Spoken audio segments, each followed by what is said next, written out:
ప్రపంచంలో జరిగేటువంటి యుద్ధాలన్నిటిని గెలవచ్చేమో కానీ ఈ రెండు చెవుల మధ్యలో ఇదిగో ఈ ఉన్నటువంటి ఒక 5 ఇంచుల ప్లేస్, ఇక్కడ ఒక మైండ్, ఇక్కడ జరిగేటువంటి యుద్ధం, ఈ యుద్ధాన్ని గెలవడం చాలా కష్టం అండి.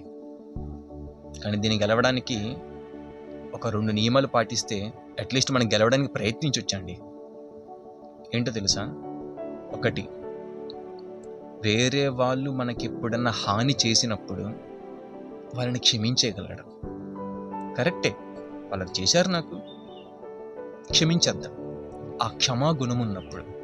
ఇంకొకటి, మనం ఏదన్నా నిజానికి ఏదైనా తప్పు చేసినప్పుడు క్షమాపణ అడగడం, సారీ చెప్పడం. క్షమించడం, క్షమాపణ అడగడం, ఈ 2 చేయడం ద్వారా మనం క్షమించేసినంత మాత్రాన మనం ఏదో తక్కువైపోయినట్టు కాదండి. మనం చాలా కష్టాల నుంచి, ఆ చాలా ట్రబుల్ నుంచి కొంచెం దూరం వెళ్ళిపోయినట్టు. అదేదో క్షమాపణ అడిగినంత మాత్రాన మనం ఏదో తప్పు చేసేసినట్టేం కాదు.